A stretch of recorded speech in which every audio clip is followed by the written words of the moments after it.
Seguimos en esta jornada de debate sobre el camino hacia la energía limpia. Venimos toda la mañana hablando de distintos elementos y sobre todo del modelo de generación eléctrica que se quiere en esa transición hacia las renovables. En este bloque lo que vamos a hacer es bajarlo a la escala ciudadana.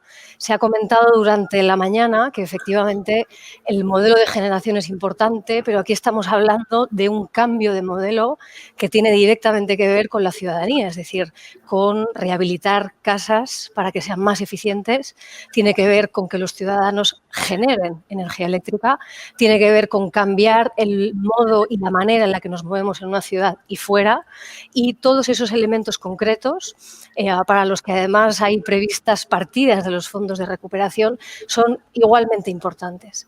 Para abordar este segundo bloque yo voy a dar paso a las personas que tenemos invitadas.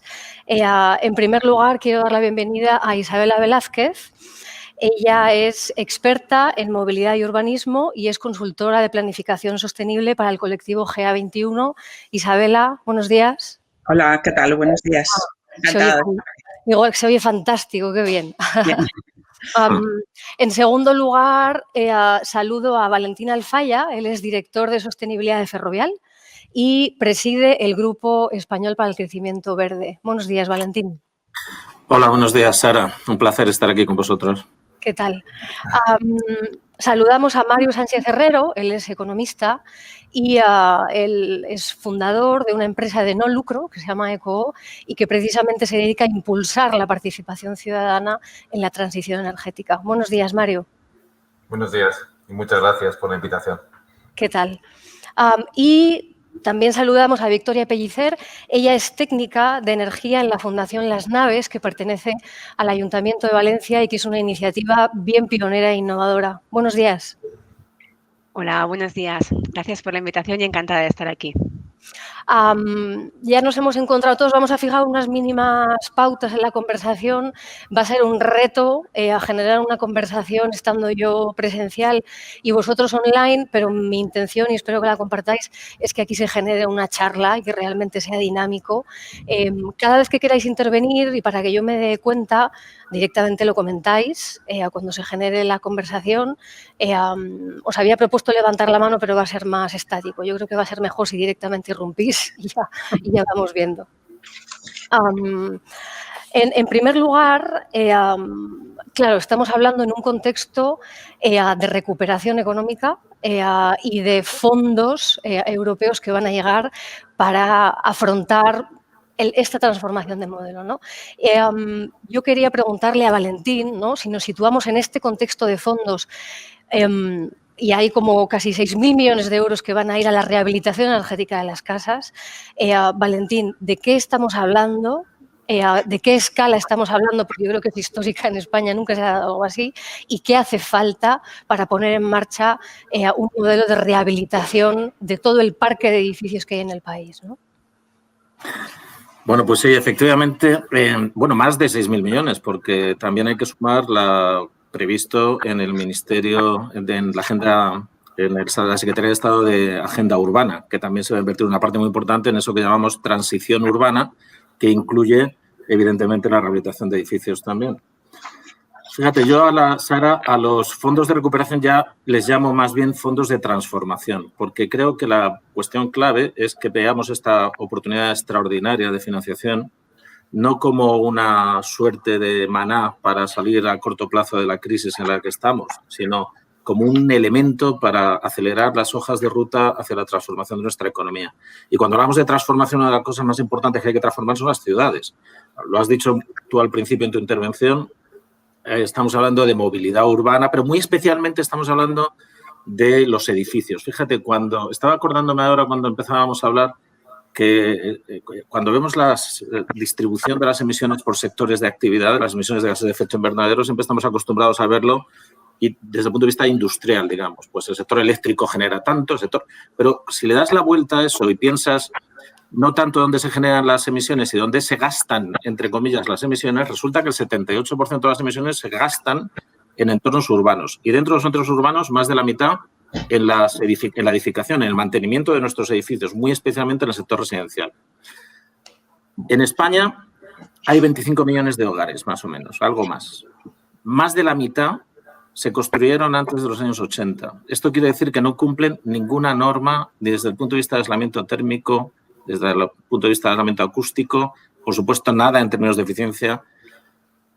Eso es lo que tenemos que abordar en una primera fase. Ese conjunto de edificios, fundamentalmente, ya digo, del sector residencial, que se construyeron antes de que hubiera normas de edificación como las que empezamos a tener ahora, ya muy avanzadas y mucho más exigentes. Además, hay que tener en cuenta que cuando hablamos de rehabilitación de edificios, en particular de viviendas, no es un tema de eficiencia energética, que lo es, sin duda. Es fundamentalmente un tema de habitabilidad. Cuando tú cambias la envolvente de un edificio, que es lo que hacemos cuando hacemos una rehabilitación de este tipo, estás cambiando el edificio en su totalidad. Estás cambiando el aislamiento, estás mejorando la habitabilidad del edificio para sus usuarios. Además, en términos de accesibilidad, muchos de estos edificios ni siquiera tienen ascensores y además están ocupados muchas veces por gente mayor que tiene dificultades de movilidad. Además, si lo hacemos a escala de barrio, tenemos también una gran oportunidad en relación con el espacio público, interacciones con el otro tema fundamental en la ciudad, que es la movilidad. Es una grandísima oportunidad, siempre y cuando, me preguntabas qué hay que hacer para que esto funcione y se convierta en una transformación, siempre y cuando veamos estos procesos de rehabilitación como un proceso de rehabilitación integral, que aborde todos estos aspectos que he dicho, no solo la eficiencia energética, sino la habitabilidad, la accesibilidad.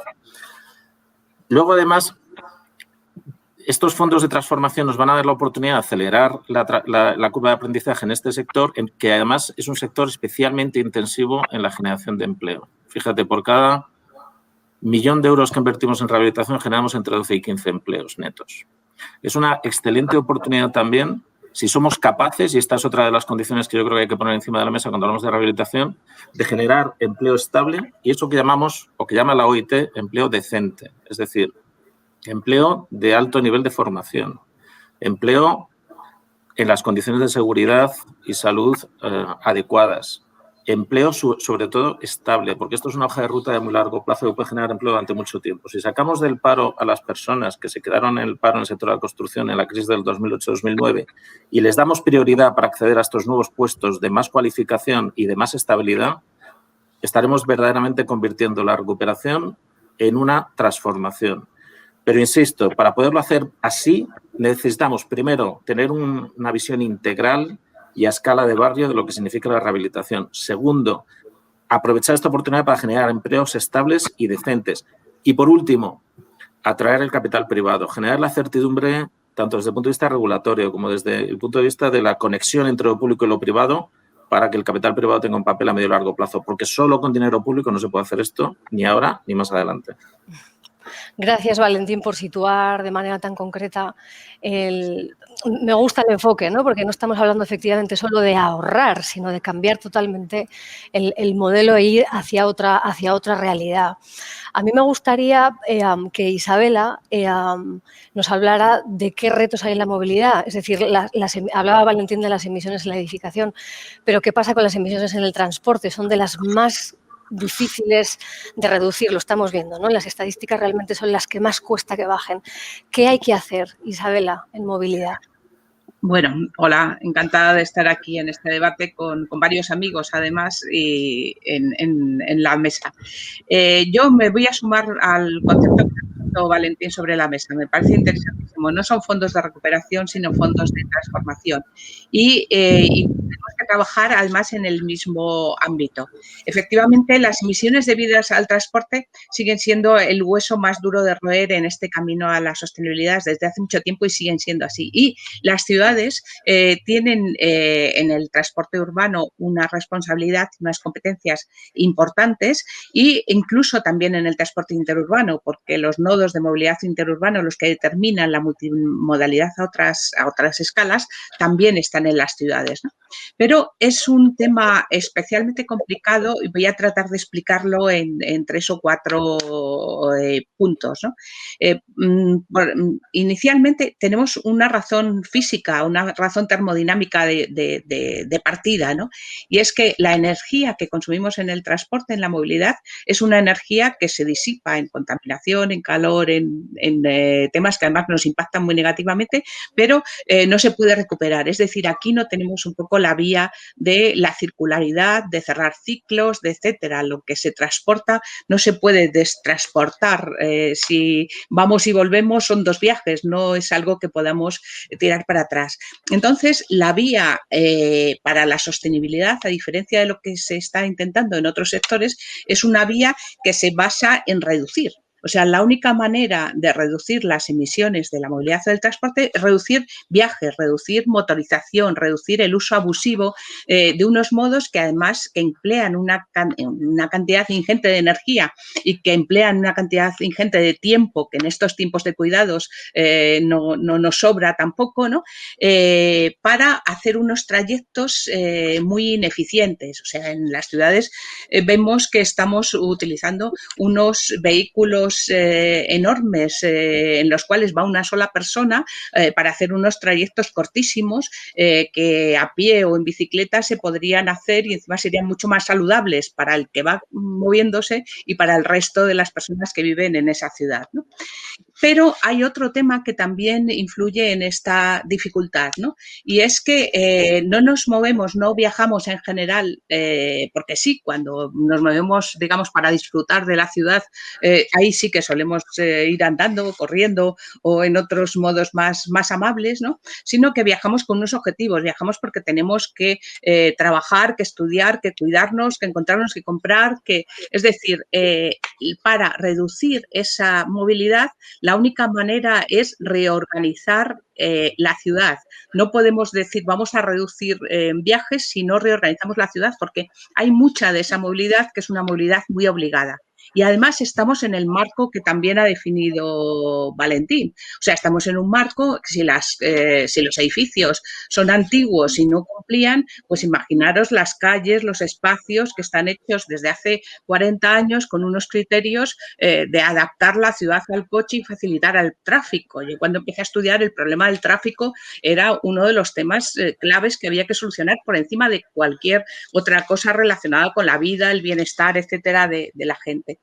Es decir, y llevamos ya pues unos 20 años con los temas de movilidad sostenible intentando a partir de los PEMUSES, que es una herramienta interesante porque es una herramienta de organización y de participación con los ciudadanos para intentar cambiar esa forma de afrontar los retos de la movilidad, pero que no son muy eficaces, o sea, son necesarios, pero no son suficientemente eficaces para esta transformación urgente que tenemos. ¿Por qué? Pues porque no abordan esa reorganización de la ciudad, reorganización de las actividades, etcétera. Hace poco tuvimos una charla en el Consejo Superior de Colegios de Arquitectos sobre este tema y la Asociación de Urbanistas tiene un mensaje muy claro de decir, o se unen los planes de movilidad sostenible con los planes urbanísticos o no hacemos nada. Entonces, sobre sobre esa ciudad, ¿qué es lo que tendríamos que hacer? Pues, en principio, tenemos que sumarnos, o sea, sabemos que este siglo XXI es el siglo un poco de la contención, o sea, estuvimos el siglo XIX haciendo ensanches controlados de las ciudades, el siglo XX ha sido el desafore absoluto, lo que hemos hecho ha sido crecer, incluso sin crecimiento demográfico, ocupar todo el suelo que se dejaba alrededor de las ciudades, dispersarnos, crear densidades bajas, crear una ciudad que no entra difícil que entre en la sostenibilidad, y ahora nos toca que rehabilitar, reciclar, replantear, hacer planes y transformar sin crecer. Entonces, partiendo de esta idea, de esta imagen que nos ha transmitido Valentín, claro, lo que tenemos que hacer es integrar en los planes de regeneración temas como la proximidad, como la economía local, el intercambio en proximidad de las mercancías y de los productos, evitar la dependencia del automóvil, por supuesto, evitar cualquier reforma, cualquier regeneración que provoque que se siga generando dependencia del automóvil, estimular los modos activos, poner medidas disuasorias, hacer paquetes de medidas de estímulo. Esto no va a ser fácil porque llevamos demasiado tiempo en esta ciudad adaptándose al automóvil, pero debemos hacerlo. Y luego hay otro tema que yo creo que pongo sobre la mesa, que es que también tenemos que afrontar los problemas de la movilidad urbana desde el punto de vista de la cultura de la movilidad que tenemos muy asentada en nuestra mente. O sea que seguimos pensando, la movilidad tiene la última pega que tiene para reducir para caminar por la vía de la sostenibilidad, es que depende de una miriada de decisiones individuales de muchísima gente que cada día, en cada momento, decide qué modo de transporte o cómo se va a desplazar para hacer las actividades que tienes que hacer. Unas veces obligadas y otras veces no. Entonces, se necesitan imágenes y visiones potentes, como puede ser, por ejemplo, la ciudad del Cuarto de Hora, que nos explica Carlos Moreno con relación a la ciudad de París, o otras muchas ciudades en las que venimos trabajando desde hace mucho tiempo para convencer a la ciudadanía de que hay otras alternativas que no sabemos exactamente todavía cómo serán, pero que están ahí para poder disfrutar de nuestra vida cotidiana de la ciudad, intentando que este sector irreductible del transporte, que viene creciendo más que la economía durante todo el tiempo que llevo yo trabajando, consiga reducirse y acompasarse, digamos, a los deseos de unas nuevas vidas que parece que están surgiendo y que yo creo que están ahí, pese a que realmente es un problema complicado. Isabela, me quedo con una pregunta que no quiero que se nos pase para después. Quizá haya por ahí alguien que se pregunte, bueno, si estamos hablando de reducir emisiones en la movilidad, ¿por qué no cambiamos los parques móviles? Es decir, todos los coches que ahora son de combustibles fósiles los transformamos a eléctricos y entonces hemos reducido emisiones directas en la ciudad, hemos cambiado la movilidad y quizá esto valga desde un punto de vista estrictamente del tema, ¿no?, que estamos hablando hoy, que es la transición energética. Yo sé que esto es un debate y una pregunta interesante, creo.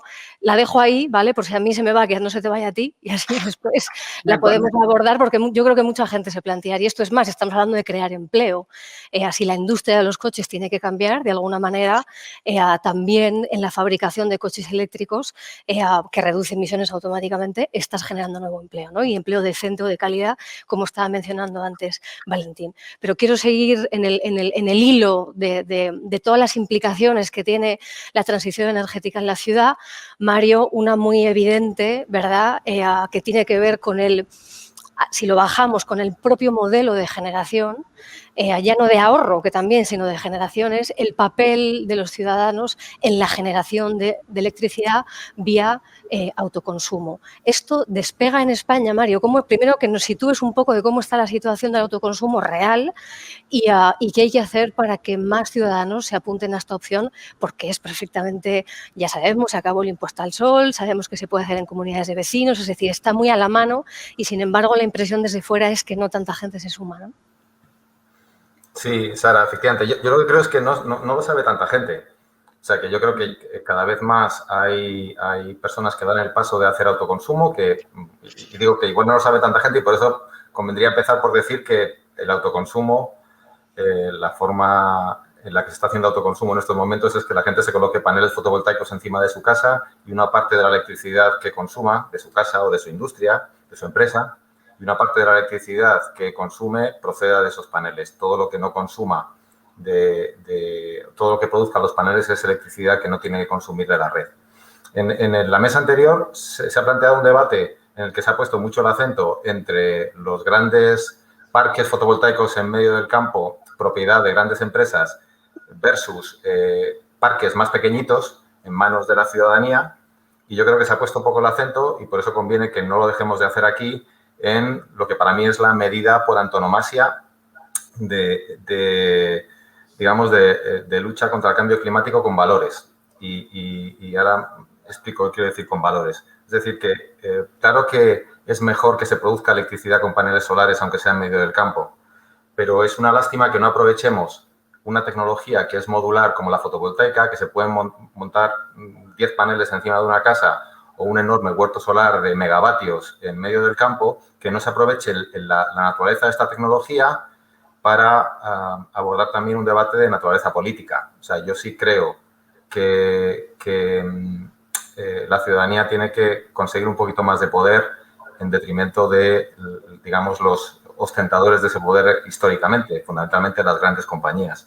Todo lo que consigamos producir localmente y reduzcamos la dependencia de grandes empresas, pues es un camino que tenemos que seguir.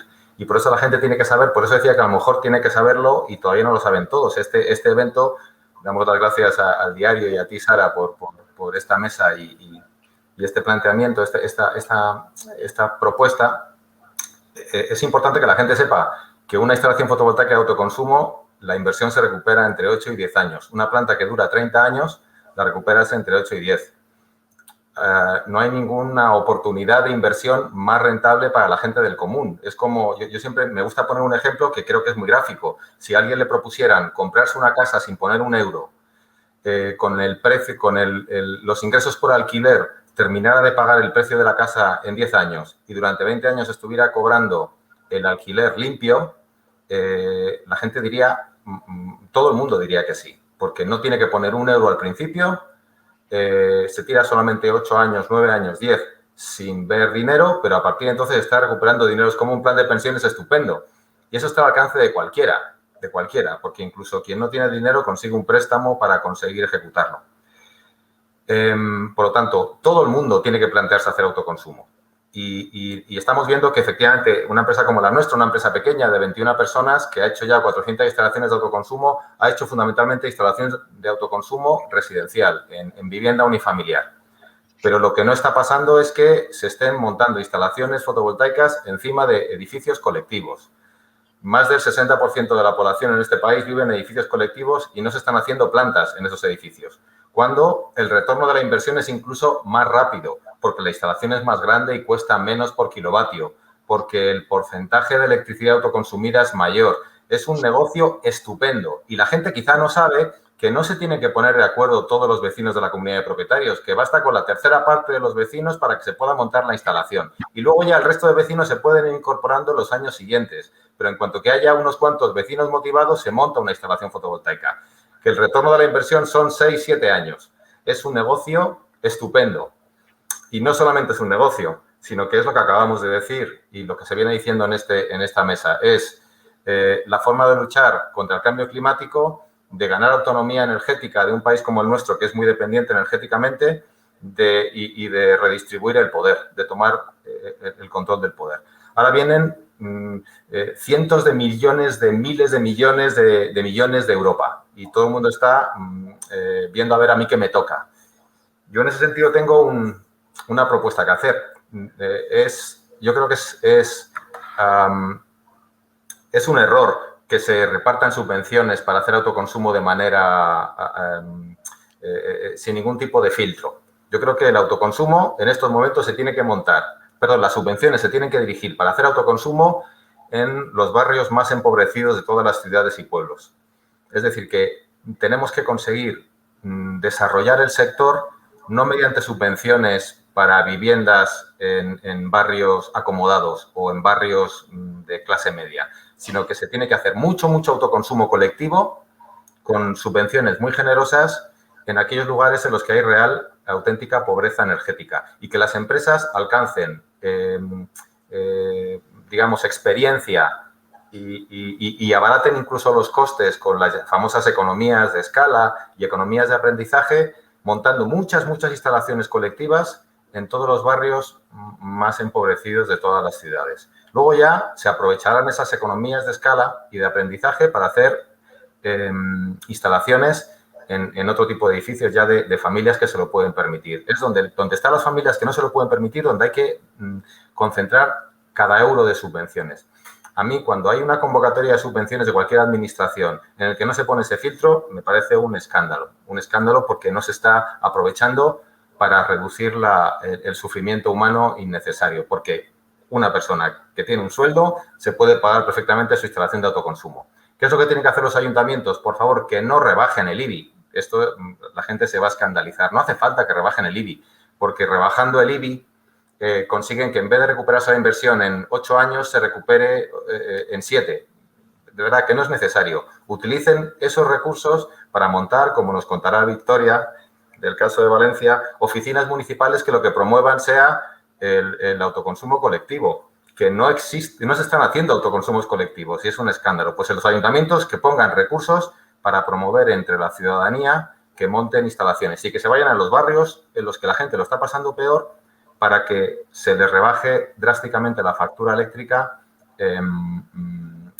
gracias a que se monten instalaciones de autoconsumo. Y una última cosa más. Empleo, efectivamente. ¿Por qué no cogemos a todas las personas en riesgo de exclusión y a través de empresas de inserción montamos equipos de instaladores que vayan por todas las ciudades ocupándose de la instalación? Las grandes empresas, todo el mundo está haciendo autoconsumo ya, pero luego los que hacen la instalación son empresitas por todas partes, porque las grandes empresas lo que tienen es subcontratas que van haciendo instalaciones por todas partes. Bueno, pues vamos a montar una estrategia, desde ECO humildemente lo estamos haciendo de la mano de FAEDEI, la Federación de Empresas de Inserción. Vamos a montar una red de empresas de inserción por toda España para que vayan a hacer instalaciones probablemente en los mismos edificios donde vive la gente que monte esas instalaciones. Ese es el tipo de medidas que hay que hacer.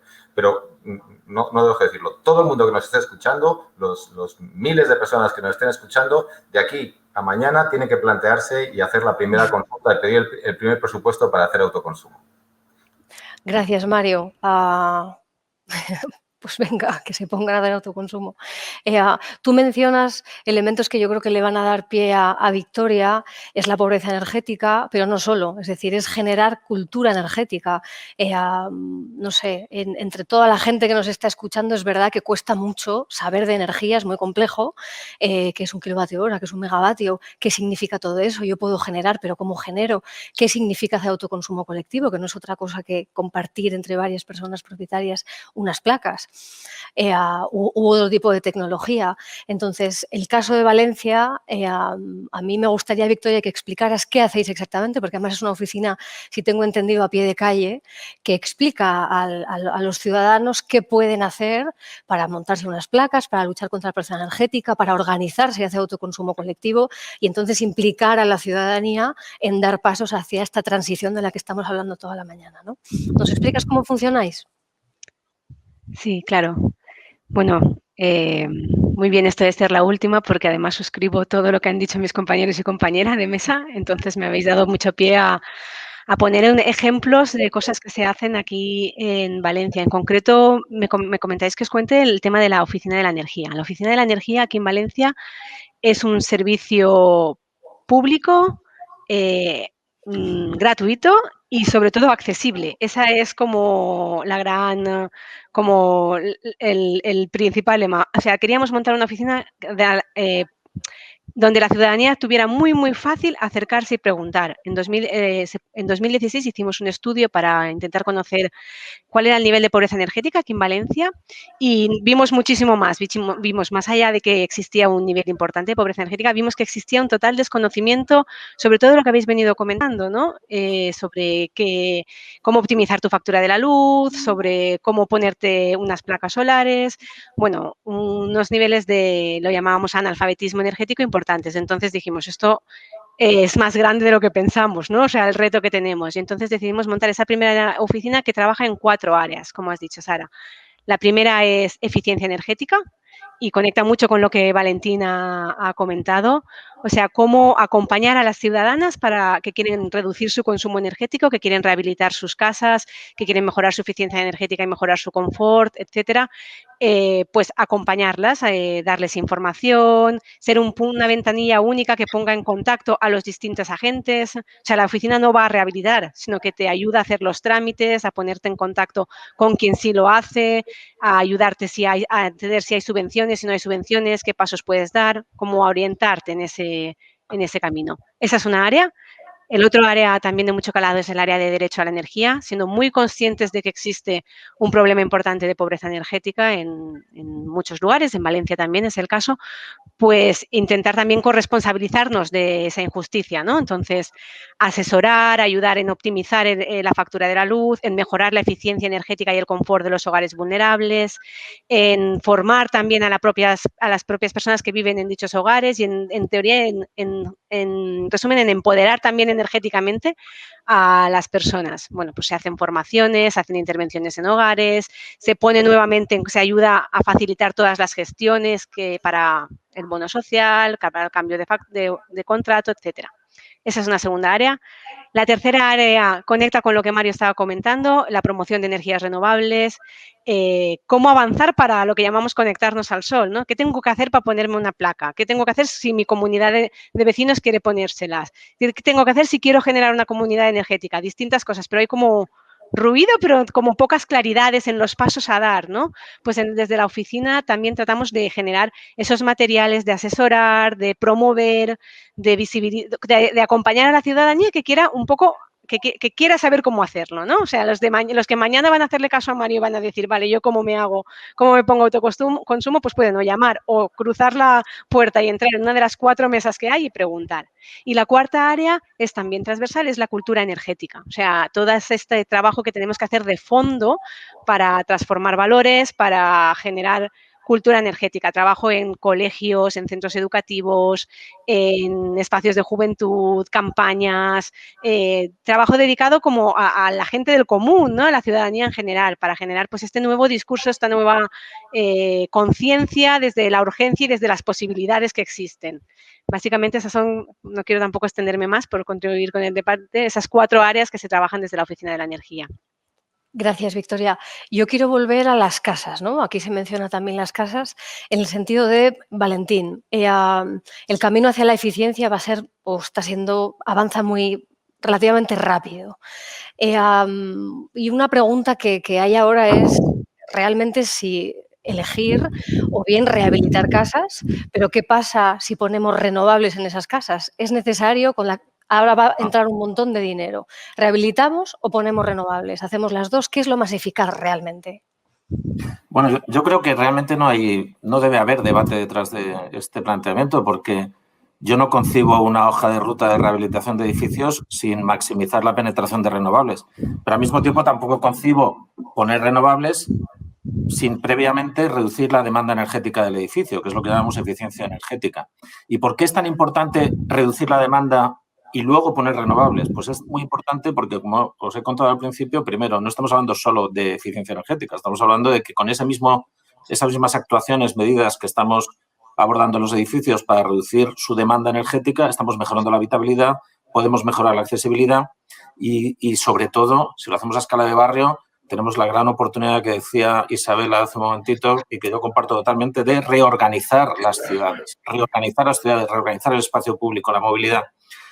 Cuando hablamos de renovables en el sector residencial, totalmente de acuerdo también con lo que decía Mario, tiene todo el sentido del mundo maximizar eso que llamamos energía distribuida, producción de energía distribuida. Y de hecho ya las grandes utilities, las grandes eléctricas están ya detrás de eso también. O sea que eso puede ser también puede haber un papel incluso para las empresas detrás de ello.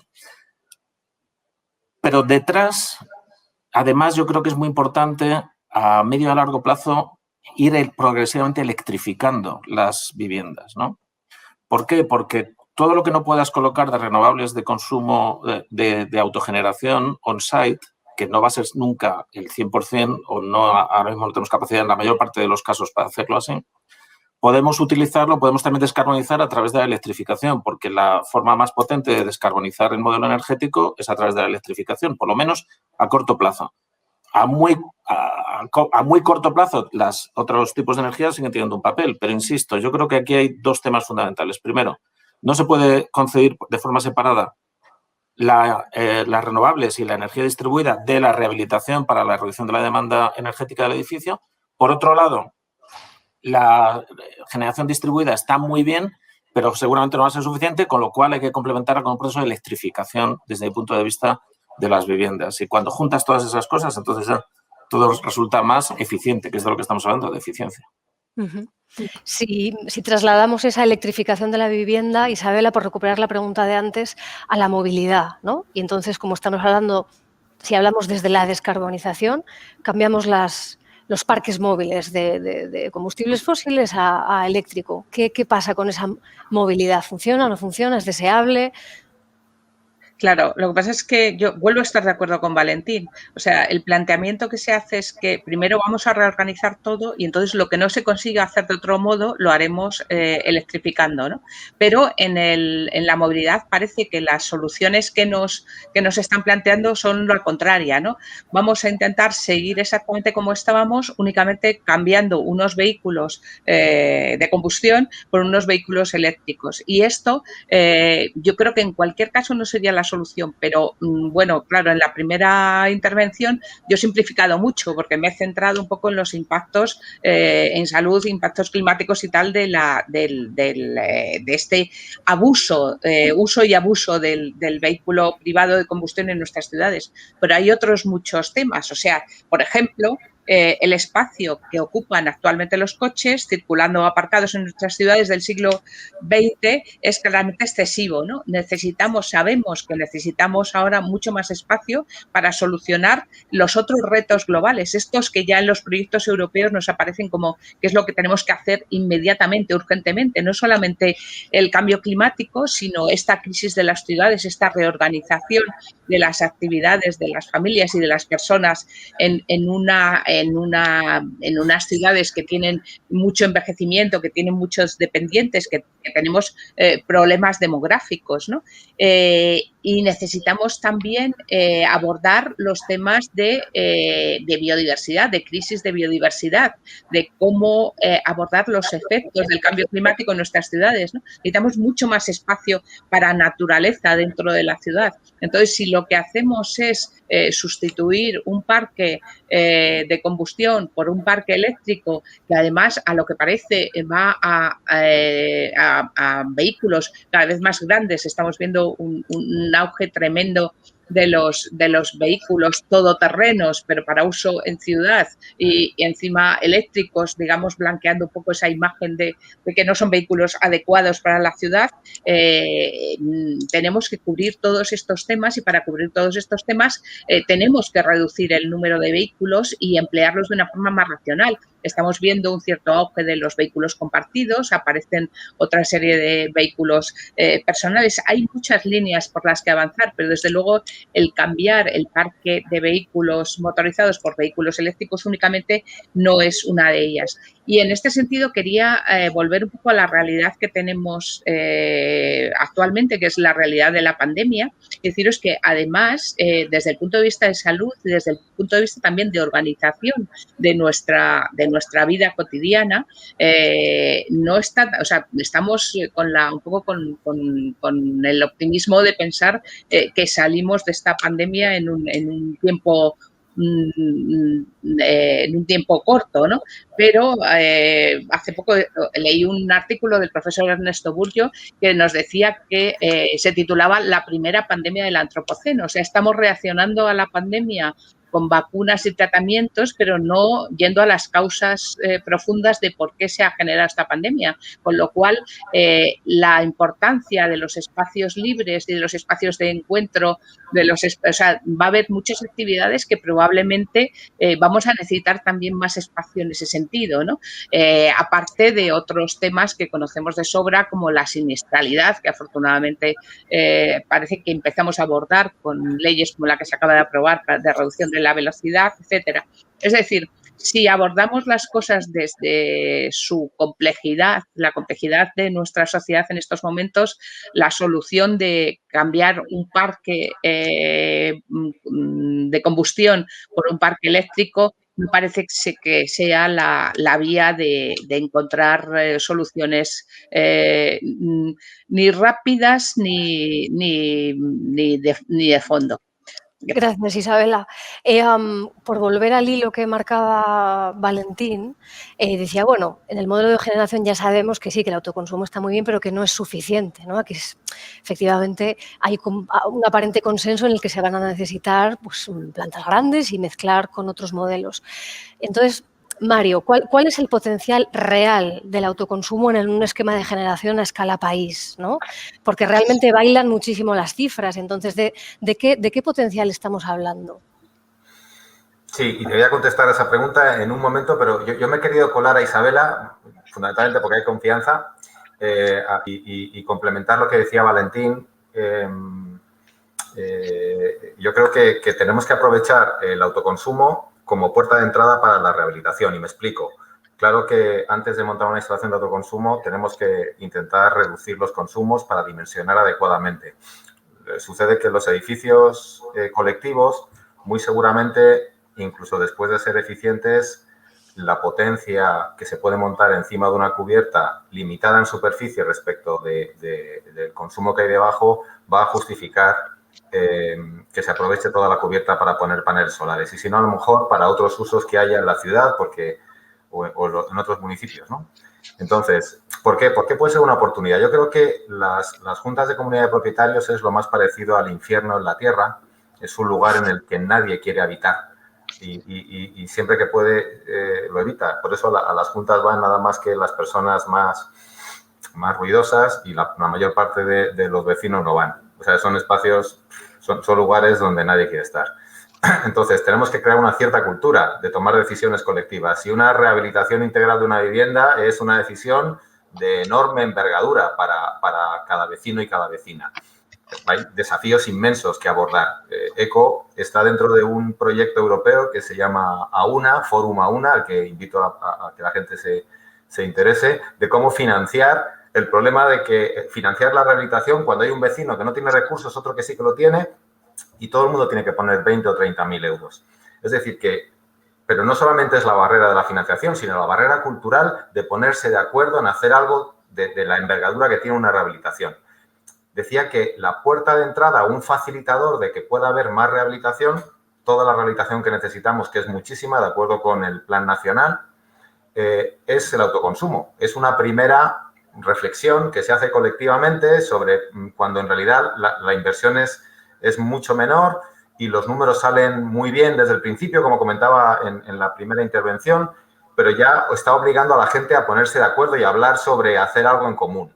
Como además, insisto en lo que decía al principio, basta con la tercera parte del coeficiente del edificio para que se ponga más en autoconsumo, puede ser una interesante puerta de entrada. Lo que dices, yo creo que el Plan Nacional Integrado y toda la normativa de desarrollo y la normativa vinculada al Plan Nacional debería tener también objetivos de autoconsumo. En nuestra empresa ECO montó la primera instalación en el año 2005, hace ya mucho, instalaciones de estas con derecho a prima. Y las hizo en una nave industrial en un polígono en Leganés. Y montamos una escalera para poder acceder a la cubierta y poder ir con comodidad por la cubierta y ver la instalación y poder enseñársela a otras personas interesadas en montar paneles. Cuando nos subimos hoy a la cubierta y miramos alrededor a ver si hay paneles solares en el resto de naves industriales de un polígono relativamente grande, nos damos cuenta de que no hay ni una.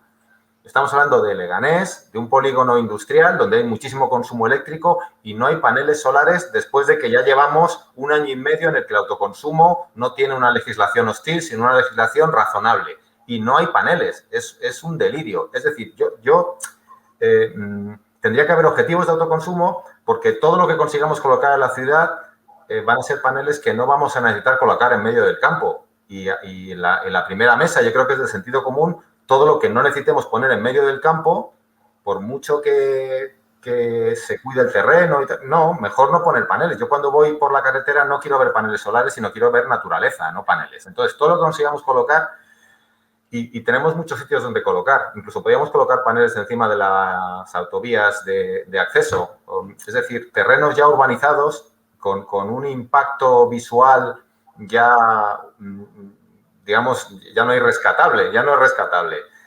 Pues nosotros hicimos un cálculo muy tonto, muy sencillo y muy equivocado seguramente, pero hay 19 millones de viviendas, de primeras viviendas en nuestro país. Si en todas se pusieran un par de kilovatios o 3, insisto que esto es una simplificación muy simple, ¿vale? Pero se conseguía alcanzar casi el 70% del objetivo del Plan Nacional Integrado de Energía y Clima, solamente teniendo en cuenta lo residencial, ni lo industrial, ni los servicios, ni los edificios colectivos, ni los colegios. Insisto que es un número gordo, pero si ya alcanzamos a 2030 el objetivo, ni zonas, ni carreteras, la M30 o la V30, todas las carreteras de circunvalación de las ciudades con estos paneles tan chulos que hay. Pues sí, yo creo que ese es el tenemos que intentar llegar al máximo de todo lo que se pueda poner fuera de la naturaleza y dejar la naturaleza para que sea lo que ha seguido siendo y se siga desarrollando. Bueno, mientras... Es un reto, entonces, ponerse a calcular, hacer ese cálculo, ¿no? A mí mencionas una cosa, Mario, que me gustaría, como entramos en los últimos minutos de la conversación, que nuestros otros 3 invitados recogieran, y que es la financiación, ¿no? O sea, cómo se financia la rehabilitación, cómo se financia, por supuesto, el autoconsumo, cómo se financia, Victoria, que empezaría por ti, desde las administraciones públicas, cómo se financia a que la gente no sufra pobreza energética. Tenemos que mezclar público-privado, cómo se financia que la gente se pueda poner paneles solares y que efectivamente repercuta no solamente en la gente que puede hacerlo de entrada, sino en la que no puede. ¿Cómo hay alguna propuesta de modelo de financiación que desde vuestra oficina de la energía estéis valorando, proponiendo, inventándoos? Bueno, sí, Sara. Propuestas supongo que hay muchas. Nosotros sí apostamos, aquí también desde la Fundación Las Naves, como centro de innovación, en innovar también en la financiación, y entendemos que la financiación público-privada es también una oportunidad como herramienta de transformación. Y me explico qué público y qué privada queremos. O sea, Valentín lo ha dicho también al principio, no lo podemos todo asumir desde las administraciones públicas, no hay fondos suficientes, tenemos que también atraer el capital privado. Pero nosotros como entidad local del ayuntamiento, que tenemos en nuestro centro el poner a la ciudadanía en el centro, en hacerles partícipe desde el primer momento, porque ya sabemos que esta transición tampoco la debemos liderar, ni tiene sentido, ni es transformadora si la lideramos solo desde arriba.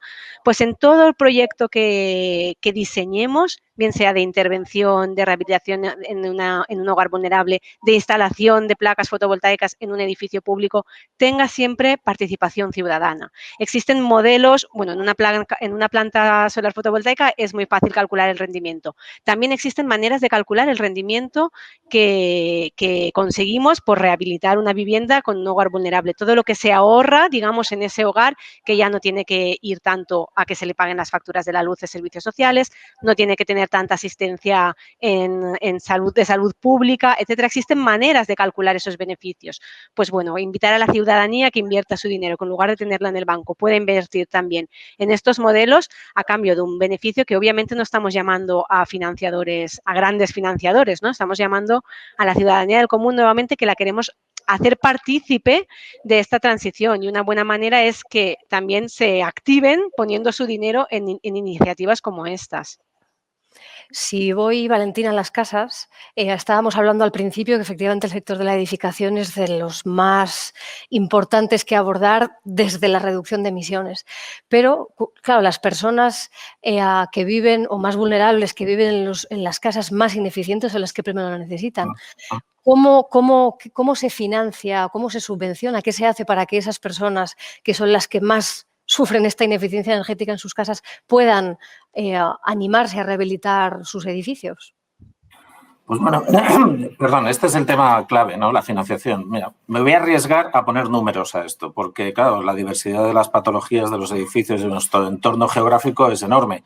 Pero vamos a pensar que una rehabilitación de un piso medio, de tamaño medio, de una localidad con un bioclima medio en la península ibérica, pues cuesta entre 15 y 20.000 euros. Eso es lo que costaría. De esos 15 o 20.000 euros se puede financiar con capital privado, sin que eso suponga un sobrecoste importante para la familia, entre un 60 y un 70%. Luego, dinero público vamos a necesitar siempre, porque desafortunadamente solo con la inversión, a través de los ahorros energéticos no vamos a amortizar la inversión jamás. Entonces, o en un plazo de tiempo muy largo. Entonces, digamos que vamos a pensar en ese 30-40% de financiación pública, 60-70% de financiación privada por término medio. ¿Por qué digo por término medio? Porque la financiación pública también es una excelente oportunidad para cubrir las desigualdades. Evidentemente, como muy bien decía Mario hace un momentito, hay comunidades de vecinos donde hay una parte, a veces es una parte muy importante, que no tienen acceso a la financiación o no tienen capacidad para financiarse. Ahí es en donde el capital público puede incrementar ese 30-40%, si me apuras, hasta casi un 85-90-100%. Pero además, tampoco a fondo perdido. Eso se puede recuperar a través, por ejemplo, como ya se está haciendo en algunos ayuntamientos, a través de una creación de un fondo revolver en el que tú recuperas parte de la inversión pública que se ha hecho cuando hay, por ejemplo, una transmisión patrimonial con plusvalías del edificio. En ese caso, puedes recuperar parte de la inversión. Digamos que no es regalar el dinero, es invertir el dinero. Y cuando digo invertir, además, si echamos cuentas y estamos hablando de estos umbrales de subvención, fíjate que le sale más barato, por cada puesto de trabajo que se crea en el sector de la rehabilitación, le sale más barato al Estado invertir dinero público en estos niveles que estoy diciendo, incluso a fondo perdido, que lo que cuesta, desde el punto de vista de la protección social, un desempleado, una persona que está en el paro. Con lo cual, hasta para el Estado eso es razonable. Estos números están muy hechos, no solo me los estoy inventando yo, sino que tenemos antecedentes, afortunadamente, ya en España, en distintos ayuntamientos que lo han puesto en marcha. ¿Qué nos falta? Nos falta predecibilidad y transparencia en estos instrumentos de financiación, es decir, que el potencial, entre comillas, cliente, el usuario, llegue y vaya a una oficina de las necesarias, absolutamente necesarias, que están montando en Valencia, por ejemplo, Victoria, llega a una oficina y se le explique con toda claridad y de ahí salga ya con su financiación, hasta con su contratista para hacer un one-stop, si quieres, para hacer la compra, entre comillas, de la rehabilitación. Esto sería muy importante. Los fondos Next Generation nos pueden servir ahora para acelerar toda esta curva de aprendizaje. Todo esto que hubiéramos tardado una década en activar desde el sector privado o desde el sector público poco a poco, lo podemos hacer ahora en 3 años. Es una gran oportunidad, pero no perdamos de vista que la financiación pública tiene que ser el principal instrumento para cubrir esas desigualdades entre las capacidades de financiación de unas personas y las de otras. Y que el capital privado siempre va a tener una participación que variará dependiendo del perfil social en el que vayamos a actuar. Gracias. Me gustaría cerrar. Estamos hablando de haber bajado la descarbonización, la transición energética a escala ciudadana. Pues me gustaría trasladaros una pregunta que hace un ciudadano, un socio del diario.es, y pregunta lo siguiente. Y pienso que va a ser una pregunta para Mario o para Valentín, pero os la repartís como os parezca. En una casa unifamiliar, que se calienta con gas y que tiene poco consumo eléctrico, ¿cuál sería la mejor opción para consumir energía renovable? Esto es una cuestión muy concreta y muy práctica que debe tener muchísima gente. Así que quien sea que intervenga de manera muy breve y concisa, y de esta manera con la ciudadanía terminamos este bloque. Sí. Mario, Valentín, sí, ¿alguien? Sí. Yo creo que Mario. Sí. Porque además vamos a decir lo mismo los dos, o sea, que da igual. No lo sé, vamos a ver. Venga, Mario, brevemente. Sí, o sea que efectivamente, si tienes calefacción con gas y cocina con gas, entonces el ahorro que vas a conseguir con el autoconsumo fotovoltaico es menor. Pero también si es una vivienda unifamiliar, a lo mejor te tienes que plantear empezar ya a cambiar de tecnología, porque la electricidad cada vez va a ser más barata y más con los paneles. A lo mejor el gas se convierte en más caro y te merece la pena la inversión de cambiar de sistema de refrigeración. Aerotermia, es decir, el aire acondicionado con bomba de calor de toda la vida. A lo mejor ese es el momento de empezar a planteártelo. En una vivienda colectiva todavía sigues pagando luz considerablemente. O sea, que a lo mejor te gastas 600, 700 euros al año en luz. Y como lo que te va a corresponder de una instalación colectiva va a ser poco, a lo mejor va a ser 1 kilovatio, pues sigue teniendo sentido porque vas a poder absorber toda esa electricidad.